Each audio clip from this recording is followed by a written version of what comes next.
Hello મિત્રો, કેમ છો બધા? જય માતાજી. કેમ છો? મજામાં? તો મિત્રો, આપણા નવા બ્લોગમાં મળ્યા છે મિત્રો. તો મિત્રો, આજના બ્લોગમાં આપણે તમને હું ક્યાં છું અને કઈ નહીં એ તમને આ વિડીયોમાં બતાવવાનો છે મિત્રો. તો મિત્રો, વિડીયોમાં બન્યા રહેજો અને હું ક્યાં છું અને ક્યાં રહું છું તો મિત્રો આ વિડીયોમાં તમને હું બતાવીશ. તો તમે જોઈ શકો મિત્રો, તમને ખબર પડી ગઈ છે બેકગ્રાઉન્ડ જોઈને કે ક્યાં છે ભાઈ અને શું કરવા આવ્યા છે તે પણ હું તમને કહીશ મિત્રો. તો વિડીયોમાં બન્યા રહેજો મિત્રો. તો મિત્રો, હું આવી ગયો છું અમદાવાદ બાવળા મિત્રો. તમે જોઈ શકો, આપણે કારણ કે બધું જ કરીએ મિત્રો, કામે કરીએ, ઘરનું કામ કરીએ, બધું કામ કરીએ. તો મિત્રો, અહીંયા હું સેન્ટિંગનું કામ કરવા આવ્યો છું મિત્રો. એમાં ઢાબુ લગાવવાનું છે, તમે જોઈ શકો. બધું કોલમ રેડી થઈ ગયા મિત્રો.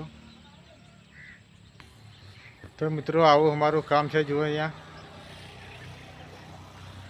કેમ કે મિત્રો ઘણા દિવસથી અહીંયા વરસાદ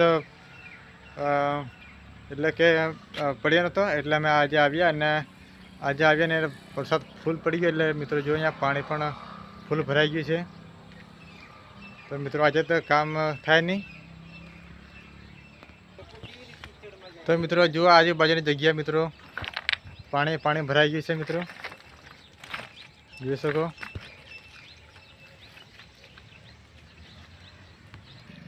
તો દોસ્તો, એક વ્યક્તિ જોડે તો મને એક મુલાકાત કરાવું, કારણ કે અમારા જૂના ગીતકાર એવા પંકજભાઈ બારિયા. કારણ કે મિત્રો, પહેલાં અમારા ગીતે તે બનાવેલા. તો મિત્રો, થોડી રિક્વેસ્ટ કર્યા પંકજભાઈને કે અમારા બ્લોગમાં આવે. એમ ના પાડે છે, પણ મિત્રો એને આપણે થોડી ઘણી એમને કહીએ કે બ્લોગમાં કંઈક કહીએ. તો મિત્રો જુઓ, અમારા પંકજભાઈ બારિયા અમારા જે જૂના અમારા ગીતો બનાવતા અહીંયા લગભગ 2019માં પણ 2019માં અને 2018માં પણ પેલું આપણે નહીં ગીત ગાધેલું. તો મિત્રો, હવે ખાસ ગીતમાં પડતા નથી મિત્રો, ખાસ કે એમને બૈરી થઈ ગઈ એટલે એમની વાય જાય છે. એટલે મિત્રો હવે ગીતમાં પણ નથી ભણાવતા, કારણ કે બહુ એને કહ્યું કે ગીત લખ્યા પણ નથી લખી હાલતો. તો મિત્રો આપણે એમને કહીશું કે 1-2 ગીત લખી આપ્યા અને આપણે ગાશું.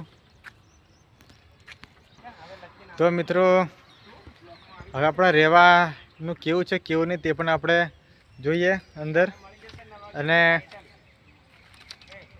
સાઈડ પર કેવું છે. હા,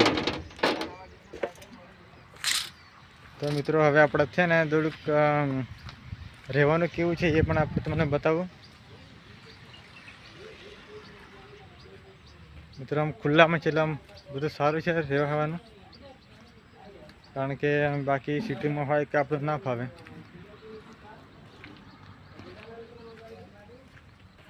તો મિત્રો, રહેવાનું મારા અહીંયા કન્ટેનમાં છે. તો મિત્રો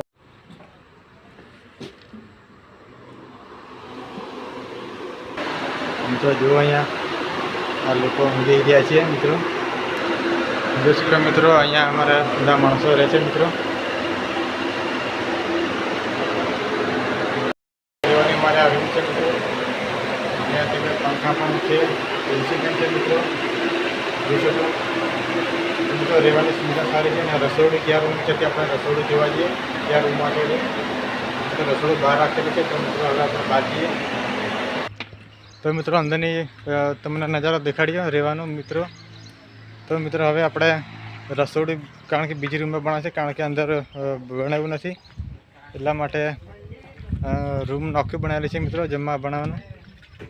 તો મિત્રો, આપણે અંદર જઈએ. તો મિત્રો, જો અમારો આ રસોડું છે મિત્રો, અહીંયા ગેસથી બનાવ્યા છે અને અહીં ચૂલા પણ છે મિત્રો, જોઈ શકો. કારણ કે આ ચૂલામાં ચા બનાવી હમણાં, અને અહીંયા રોટલી બનાવે છે મિત્રો. અહીંયા શાક બનાવે છે અને રોટી પણ બનાવે છે, કારણ કે ગેસથી જલ્દી થાય નહીં. જો અમારા અશ્વિનભાઈ અહીંયા રોટલીવાળા બેઠા છે. એ રોટલી સર બાળી નથી રાખવાનું કેવી છે? જો મિત્રો કે રોટલી અહીંયા બને છે ઘઉંની એકદમ જબરજસ્ત, અને અમારા પંકજભાઈ બનાવે છે અને રાજેશભાઈ લોટ તોડી આલે છે. તો મિત્રો તમને બતાવ્યું અમારું કેવું રહેવાનું છે કેવું નહીં, અને રસોડાનું એ બધું તમે બતાવી દીધું મિત્રો. તો મિત્રો વિડીયો કેવો લાગ્યો અને કેવો નહીં તે મિત્રો તમારે કોમેન્ટમાં કહેવાનું છે. તો પ્લીઝ જે નવા અમારા જે વિડીયો જોતા હોય એ વ્યક્તિને ખાસ જણાવવાનું કે અમારે ચેનલને સબસ્ક્રાઈબર કરી દેજો, જેથી કરીને નવા તમને વ્લોગ જોવા મળશે મિત્રો. કારણ કે થોડાક દિવસમાં તમને સેન્ટિંગના વ્લોગ જોવા મળશે મિત્રો, અને બધું તમને જોવા મળશે. એટલે તમારા લાઈક શેર સબસ્ક્રાઈબર કરી દેવાની. એટલે મિત્રો ઘણું બધું તમને બતાવીશ હું ક્યાં જઉં છું ક્યાં નહીં. ગમે ત્યાં હું જઈશ તો મિત્રો તમને હું વિડીયો વ્લોગમાં બતાવી દઈશ મિત્રો. બને ત્યાં સુધી અમારે ચેનલને શેર કરો અને સબસ્ક્રાઈબર જલ્દી કરી દેજો. જય માતાજી.